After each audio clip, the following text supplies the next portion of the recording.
I once talked to a Muslim friend about the Qur'an, the Sunnah and the Hadith. He told me that he only follows the Qur'an, but not the traditions of Muhammad. I asked him, "Are you sure? I hear this for the first time." He replied, "Only the Qur'an is Allah's word, but the Sunnah and the Hadith are man's words. You never know which of those traditions are authentic, divine, and which ones are corrupted and deceiving. Thus, I only follow the Qur'an."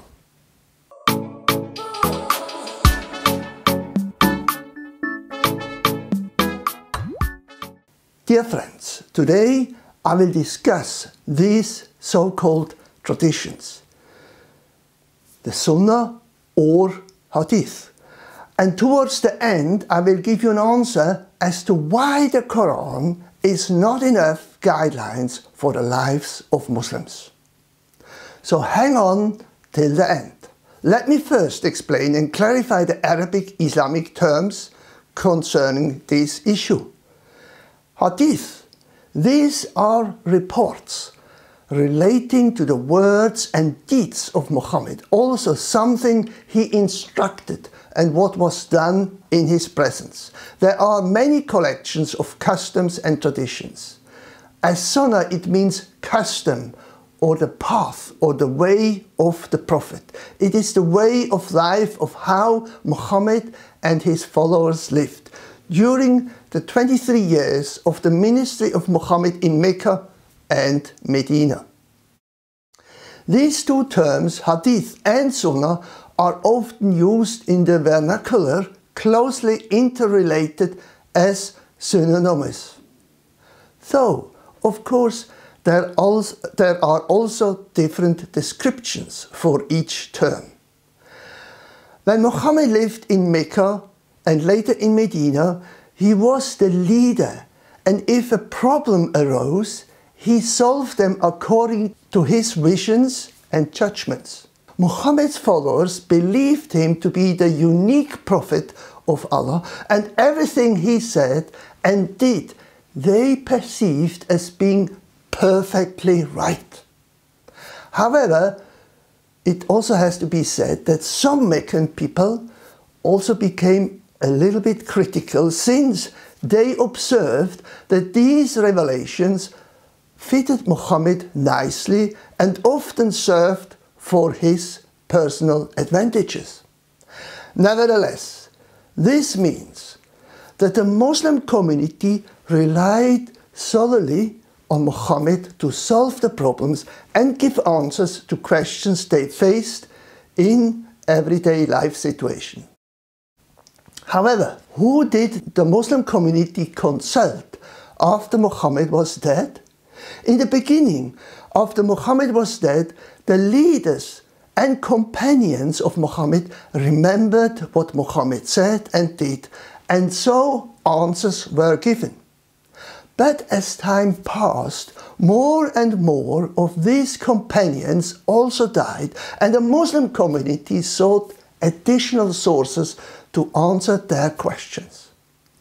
This was the reason why, during the time of the first 4 caliphs, the Quran was written. Muslims sought answers to their questions in the texts of the Quran. Remember, the Quran was not written during the time of Muhammad, and Muhammad never gave order to write such a book, but it was the caliphs after Muhammad who decided to write the Quran. But as Islam spread to foreign lands and cultures, new questions confronted the Muslims and its community. The Quran often gave no clear answers to these new situations and their problems and questions. Thus, the Ummah needed additional references to clarify the issues not treated in the Quran.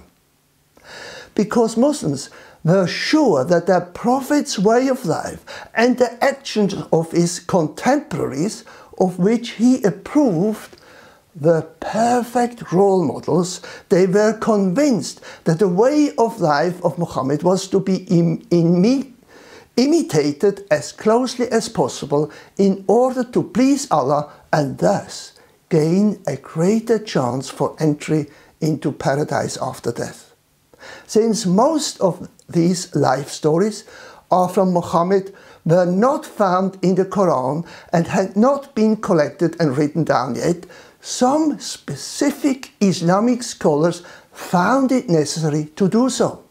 Thus, to preserve the knowledge of Muhammad's way of life, scholars started to collect and write down the sayings and events of his life that were not included in the Quran.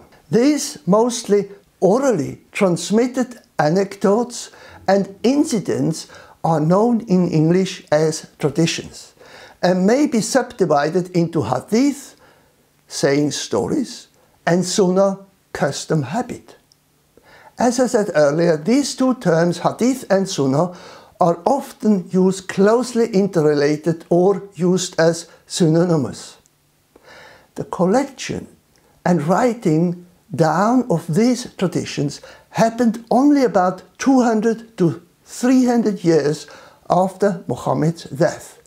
Some Muslim scholars began to collect and write them down in special books. The most famous Muslim scholar was Al-Bukhari. He died in 870 AD.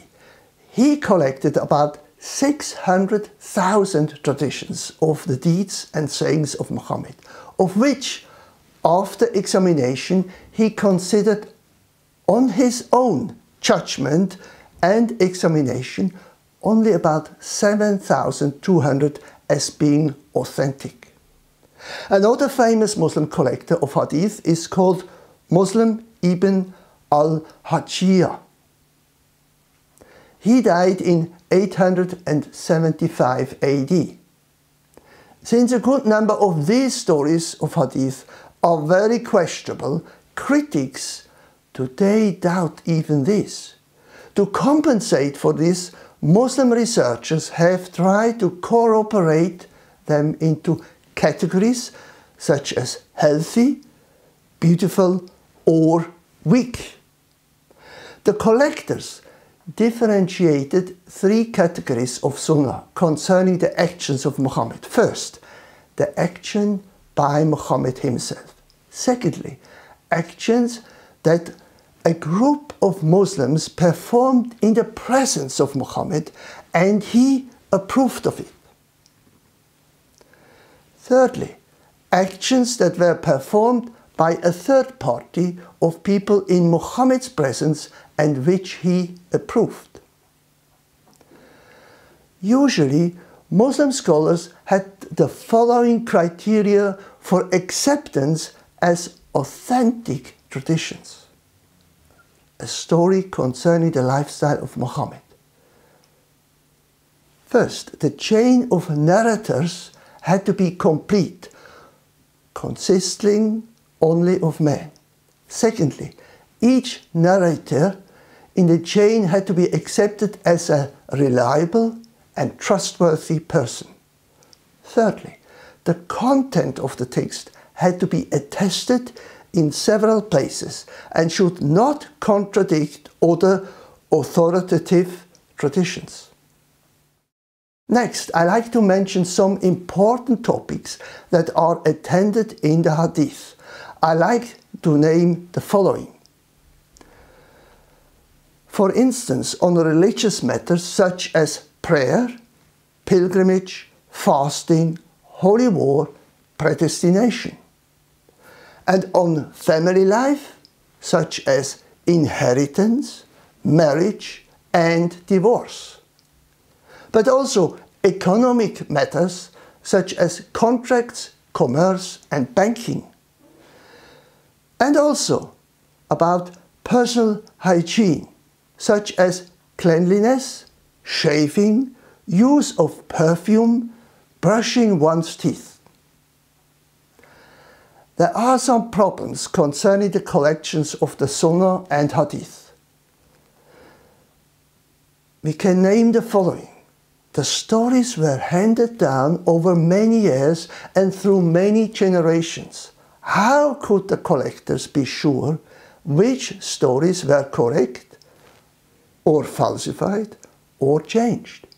The different scholars accepted and classified stories as correct, but they could no longer ask Muhammad for his authority.